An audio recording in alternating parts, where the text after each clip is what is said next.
You know, before I get into the meat of this video, here's a few things that I need to say up front that will, of course, serve as the intro to this masterpiece. And, of course, you have seen the title.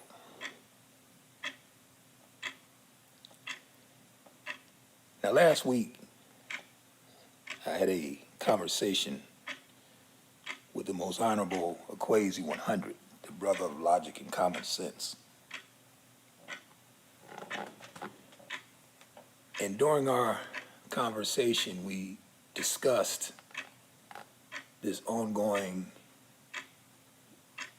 I guess you call it beef, hubbub, dust up,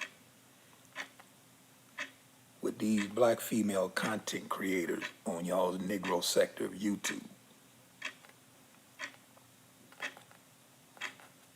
And Equazi informed me that he was indeed had a video that he was preparing to drop dealing with that subject matter. And I informed the brother, listen, I may have to piggyback off your video. I may want to get a piece of that.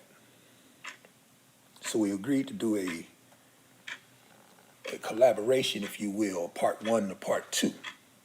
Now, I don't think he has since produced his part one, but as soon as he posts his part one, I'm gonna come behind him with my part two. And I'm kind of glad that he didn't produce that, because that gives me an opportunity to address what I'm gonna address in this video here. And many of you have probably already seen the video footage. I believe it's making its rounds on social media. This video footage of this sister who's shedding tears over this white dude. Someone sent me an email, I believe it was yesterday or Friday, well, you had Friday, yesterday is Friday. I'm thinking today is Sunday. Someone sent me an email Friday, and Tariq Nasheed had posted it on his timeline. But even before Tariq Nasheed posted it, someone earlier in the week sent me that video clip. And I'm going to address that in this politically correct rant.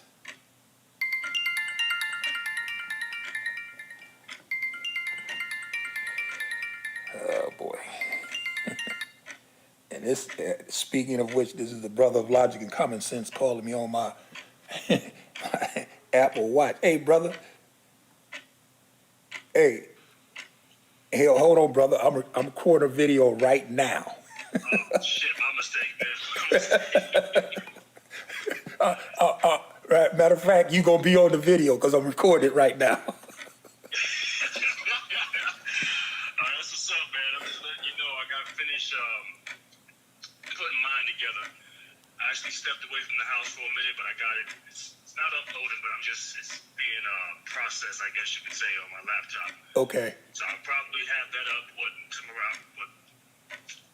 What time is it now? Let's say between now and maybe 4. Okay. I should have it up. I'm still trying to come up with a title, but let's see what I'm gonna do about that. Okay. And as soon as I get done with this, I'm gonna hit you back.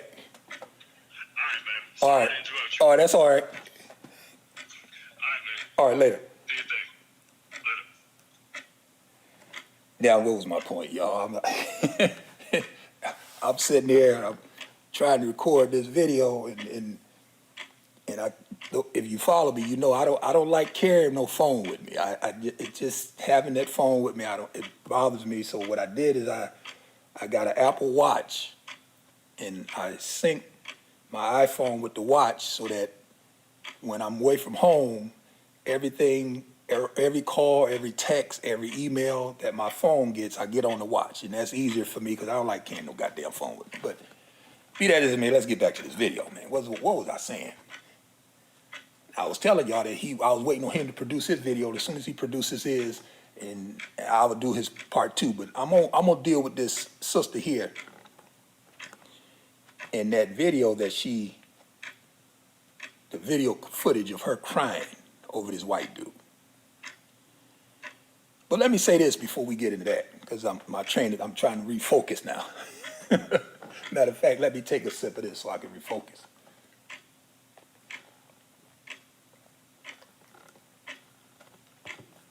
All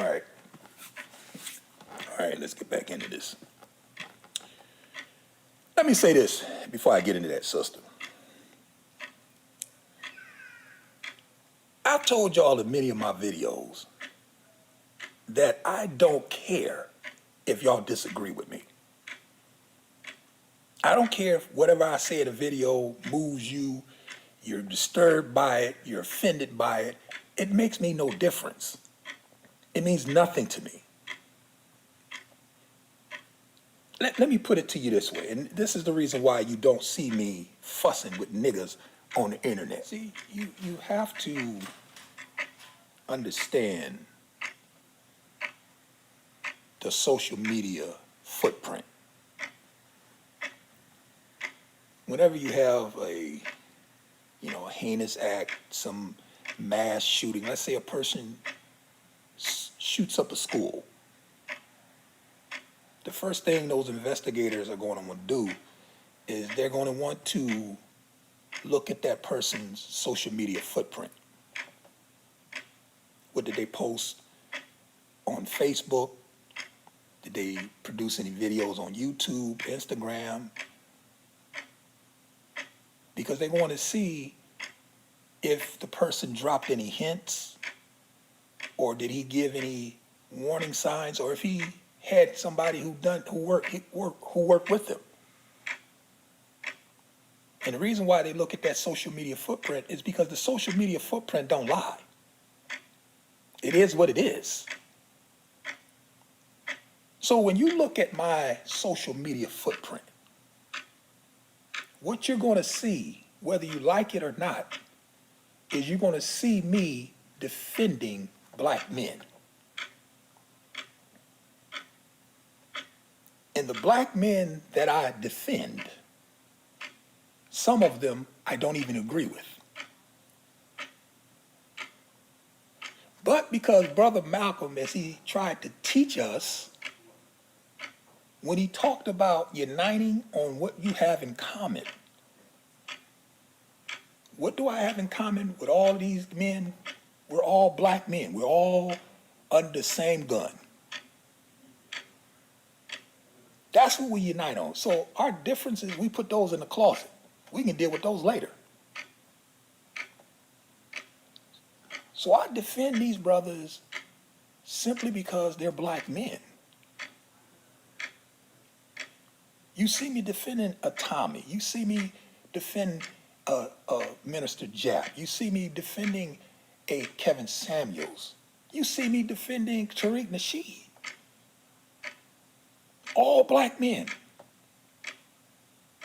And whatever dust-ups those brothers may have, because I don't need them for YouTube content, I don't have to put that in no video. I don't need Kevin Samuels for content, so I ain't got to put in no video what I think about Kevin Samuels. If I ever met the dude and we ever had a conversation, I would tell him what I agree with, what I disagree with. Likewise, Tariq Nasheed, Minister Jap, Tommy, any of those guys. If I had a conversation with them, it's at that point I would discuss what I like, what I don't like, what I agree with, what I disagree with, and that's it. I ain't got to put that in no video because I don't need YouTube content. I don't need them for YouTube content. Just like Polite, I'm not doing no video on that coon. I didn't need this latest dust up that he's in to be able to label him as a coon. He's still a coon. And listen, if he is innocent, and I hope he is, I hope for his sake he is innocent, and it comes out that he didn't do what they're accusing him of, he's still a coon to me. So I don't have to sit here and waste no time, dealing with their indiscretions. When they come under attack and they attack them, and they attack them as black men, I will defend them. If Creflo Dollar had said that about any YouTuber, it don't make no difference who they are. If he had said that about anybody, I'd have made a video and defended them against that Negro, Creflo Dollar. And that's what you see on my social media footprint. It don't lie. It is what it is. So when people make videos trying to fuss and argue with me, I don't pay no attention to that. I don't care that you disagree. Not only that, but the social media footprint of the people who make videos trying to fuss and argue with me has shown that these are ex-fans. And not only do I have the social media footprint show that, but I have the receipts. I have the emails. I have the contributions that was made to the rabbit hole. I have the numerous emails that was sent trying to engage me by ex-fans. I don't argue with Negroes and I don't argue with ex-fans. It's just something I don't do.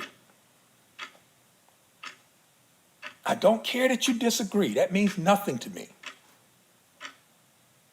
I'm not losing no sleep over anybody saying, I don't agree with what you're saying. That's good.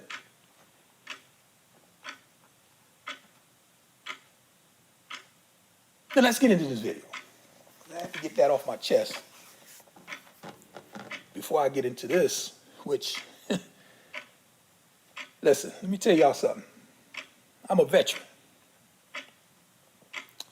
What I mean by a veteran, I'm not talking about the military. I'm a veteran on this social media. And many of you who follow my videos, y'all know I started off writing blogs. When I got tired of writing my blogs, I started making videos. And I made videos about essentially the same thing I blogged about. And so I've been doing this for some time. Nothing surprises me. Nothing you Negroes do, nothing you Negroes say will shock me. I've lowered the bar of expectation for you savages so low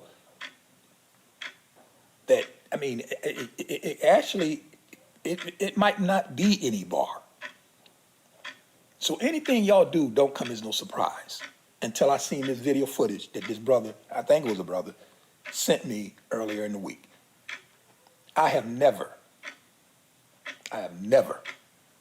seen anything like this.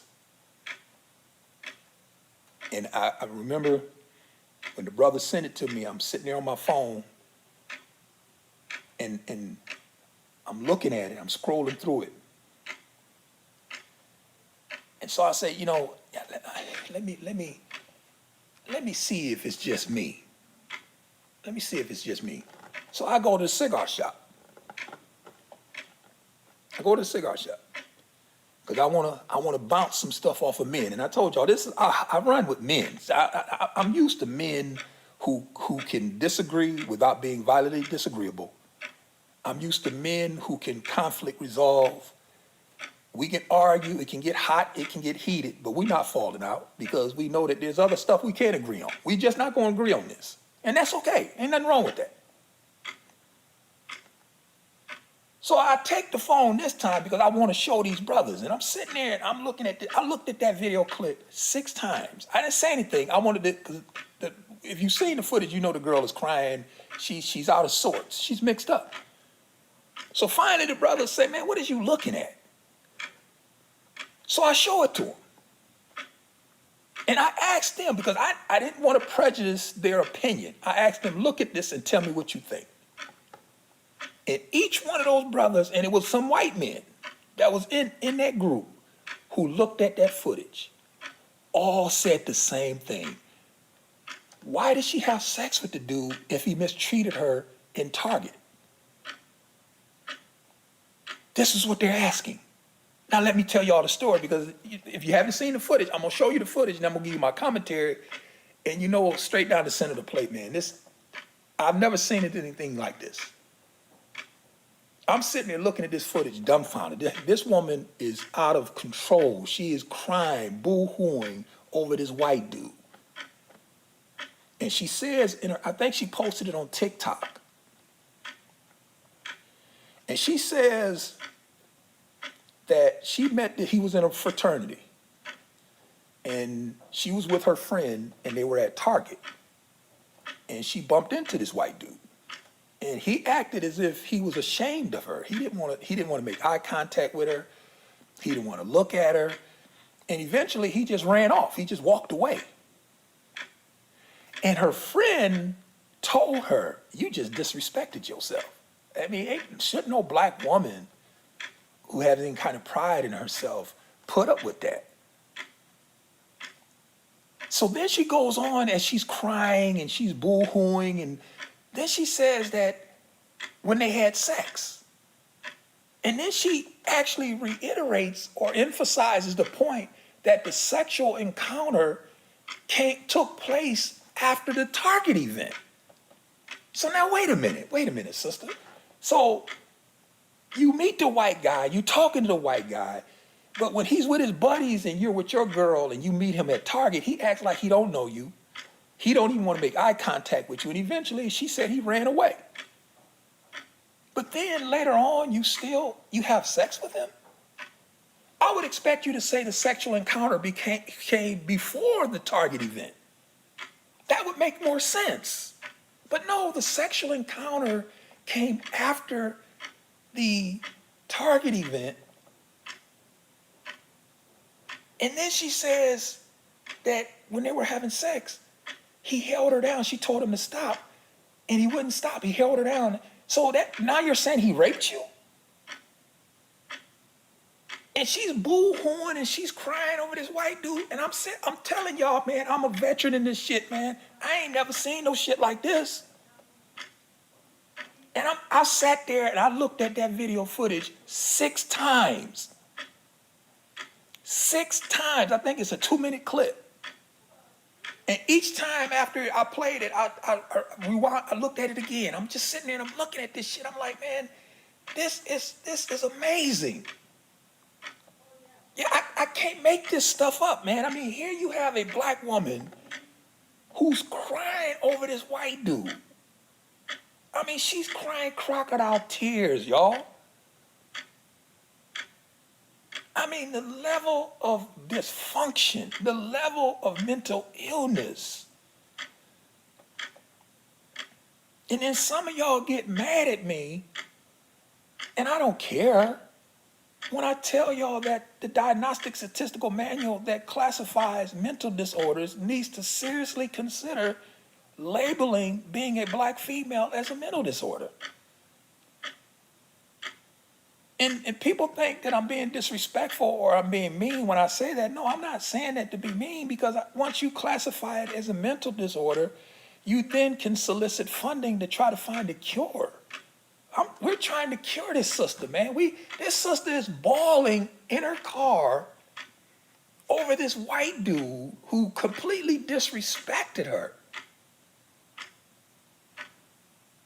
And she will say this is not abnormal. See, I told y'all, man, I've been saying this in video after video after video that I've done. Mental illness is real, man. And it runs pervasive in y'all's community, and y'all do not want to address it. Many of those sisters who call themselves swirlers or divestors are emotionally unstable, maladjusted, or just flat out mentally ill. I mean, these are just the facts, man. These are just the facts. I mean, you can put them in either one of those groups, and some of them you can put in all 3. They're either maladjusted, emotionally unstable, or just flat out mentally ill. Every last one of them. You take your pick. See, let me explain it to you this way.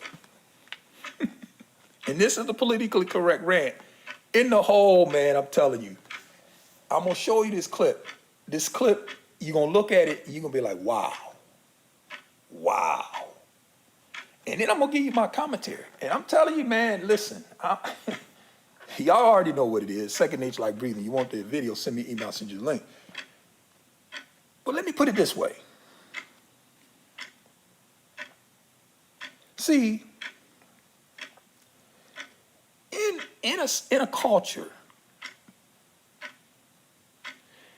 we know you have what values, you have norms. All right? And since people say to classify something as abnormal is ambiguous. But then no, because then psychology would say no, because what you do is you take whatever the behavior is and you set alongside what that culture has all agreed upon is acceptable. Let me give you an example. I think every culture, every community would agree, since school is about to start, children walking to and from school, waiting on the bus or getting off the bus at the bus stop should be safe. When they get off the bus stop, they should be safe to walk home. When they're walking to the bus stop, and all of that, they should be safe. Every community, every culture would agree upon that.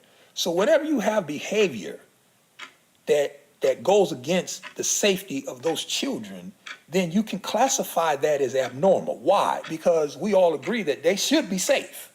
There should be no problem with them walking to and from school, standing, waiting on the bus, or getting off the bus. They should feel safe in doing so in their community.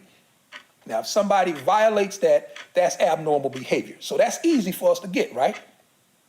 So now, this sister in the video clip, and you have to catch it, you have to see it to get it. She said her friend at the time, she said, my friend at the time said that I just got disrespected. Stop right there. My friend at the time. So what does that suggest? She's no longer your friend. And why is this woman no longer your friend? Because your friend knows that she placed your behavior alongside what a respectable black woman who has respect for herself and dignity in herself and pride in herself, she placed your behavior against that, and she has determined that you're abnormal. So she don't want to deal with you anymore. She's gone. So that's why she said, my friend at the time told me that I just was disrespected. See, if you don't have anything to measure abnormal behavior against, then it becomes normalized. I'll give you another example. You got Negroes in y'all's community who walk around with their pants hanging off their ass. I mean, we're not talking about a dude who's wearing the pants and they may be too big and they fall down. Okay, that's okay, you need to put on a belt. No, these Negroes actually have on belts, but they still position the pants so that their ass is showing. That's abnormal. That's not normal. If we don't have anything to measure that against, then what happens to that behavior? It becomes normalized. And that's the reason why in your community, you go in any community, it don't matter where you go, whether it's on the East Coast, down South, West Coast, Midwest, no matter where you go into a black community, you're gonna see niggas walking around, rusty, dusty, grown-ass men, little children, teenagers. It's gonna run the gamut. Your men walk around with their pants off, showing their fucking ass. That's abnormal in any other culture. But because your community is so devoid of standards and morality, it has become normalized. And that's the reason why, back to this woman, that's the reason why her behavior, her friend said, I'm out of here. Child, you're abnormal. You just let that white dude disrespect you. And she probably left and stopped dealing with her once she found out you actually went and had sex with him. He disrespected you in Target act like he didn't even know you, didn't even want to make eye contact with you, walked away from you, left you standing there, and then later on, he's still able to get between your legs? How do you make heads or tails of this? You know how you make heads or tails of it, ladies and gentlemen? It's because that sister doesn't have anything to measure her abnormal behavior against. So it has become normalized. She thinks that's normal. That's the reason why in the clip she said she's seeking therapy. She has a therapist now. She has a therapist. Why do you have a therapist now? Because you finally realize I'm fucked up, which is what I've been trying to tell y'all in video after video after video after video after video. I told y'all, man, this is why you don't see me arguing, man. I'm not gonna argue with you Negroes, man. I don't care that y'all disagree. Listen, you can make all the videos you wanna make. You make all the videos you wanna make. That means nothing to me. It means nothing to me, man. I've been at this too long. I have thick skin. I have thick skin. You can't talk about my age as if you know my age. You don't. I've never disclosed it, but you can guess it, I guess. Think what you want to think. But that don't bother me. I have no control over when I was born. Shit. It is what it is. There's nothing that can be said about me that's going to bother me. Nothing. Because I have thick skin. Not only do I have thick skin, I am smart enough not to put my self-esteem in y'all's hands because I don't trust you niggas. I've told y'all, half of y'all I don't like, the other half I don't trust. So you don't get my self-esteem. So since my sense of self-worth is not derived from what you think of me, I don't give a fuck what you say in a video. I don't care how many videos you make. I know that something is going to come down the pipe, man. It's just a matter of time. Something is going to come down the pipe that I can take it and highlight it and tell you, that's what I'm talking about. And this video footage with this black chick, man, listen, man. And I've been at this for some time. And I've been consistent. I don't change. I don't flip-flop. People make videos and they say it and they think it's an insult. It's not an insult. He's been saying the same thing for 10 years. Thank you. Thank you. Thank you for noticing.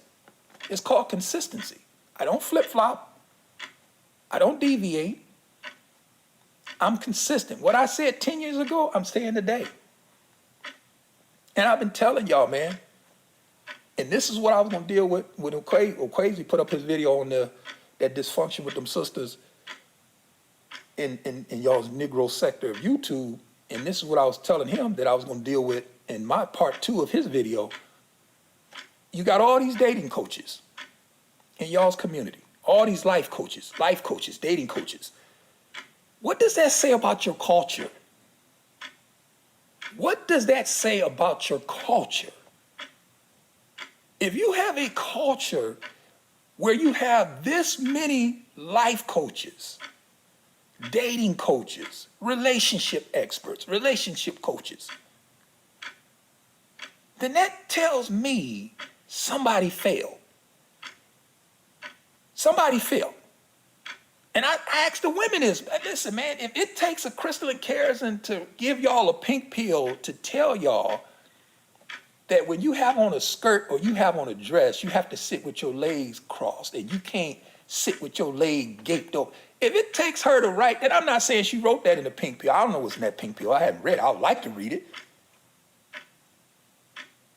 But I know it's an etiquette course. And if it takes a crystalline kerosene to teach a 40-year-old woman etiquette, how to behave, how to function, how to navigate a room full of white folks, it take her to tell y'all that, then your mama failed you. Shit. Hey, look, man, it is what it is, man. Y'all, listen, y'all have to accept this, man. If y'all have this many coaches, life coaches in y'all's community, then that means somebody failed. And that sister in that video clip, man, is bawling and crying.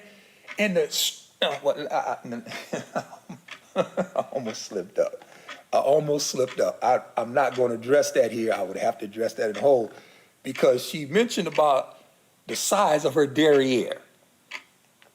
And now she doesn't show us the size of her derriere, but she mentioned the size of her butt. And matter of fact, let me just leave that alone. Let me not even tiptoe through the tulips with that. That's over the hole, man. Listen, we're going to cover that in the hole. You know what it is, second nature like breathing. I'm going to show you the video clip. I snatched it because I didn't want them to take it down. I didn't want it to disappear. So I screenshot it and I snapped the footage. I have the footage. I don't know how I'm going to upload it. I don't know if I'm going to put it in a different video or in the same video and give you my commentary afterwards. But I got the footage. Like I said, it's only 2 minutes. But when you see that footage, if you haven't already seen it, I'm telling you, I've never seen anything like this. I mean, if this is where black women are, if this is where y'all at, man, this is an embarrassment, man. This is an embarrassment. And that woman sat there in that car with crying over this white dude who wouldn't look at her, wouldn't make eye contact with her. She meets him in Target, and he wouldn't even make eye contact with her. And I guess he was with his buddies. He got ashamed. She probably ran up to him like, you know, how you doing and all that. And his buddies looking like, man, you dealing with her? And he was embarrassed. See, I told y'all, look, baby, you have to stay in your lane, honey. And see, this is probably what he told her. Look, boo, you can't be doing that. See, you're not my girl. You know, you're not my girlfriend. You're not my wife. You're not my fiance. You are a booty call. See, you are a late night romp. See, you're a side piece. You're a side chick. See, the side chick can't call him on Thanksgiving asking where you at. She already know I ain't gonna see you on Thanksgiving. Why? He gonna be with his main chick. She knows that on Thanksgiving she might be able to get some time late at night after everybody ate and burped and took a dump, and they sitting back watching TV. He might be able to sneak out and creep over there and see her, but you're not gonna get no quality time on no holiday. That's reserved for who? The main chick. You're a side piece. You are a booty call. You are a late night romp. You are number 2. You're a backup. You're a reserve. You're the guy that when we get in a fix, there's action in the bullpen. That's what you are. So you can't come running up to me in Target as if you're number 1. That's the reason why he ignored her. That's the reason why he wanted to make eye contact with her. And eventually he just walked away from her. But even after he did all that, she still opened her legs to him and was having sex with him. And for some odd reason, she wanted him to stop, but he wouldn't. So he pinned her down and completed the process. So based upon what she's saying in the video, he raped her. And I would definitely have to end it right there, because I definitely don't want to go there here. I would have to go there in the hole. Y'all know what it is, second nature like breathing. We'll address it. We'll deal with that. I'll address that part of it in the hole. Send me an email. I'll get you the link. Because at the end of the day,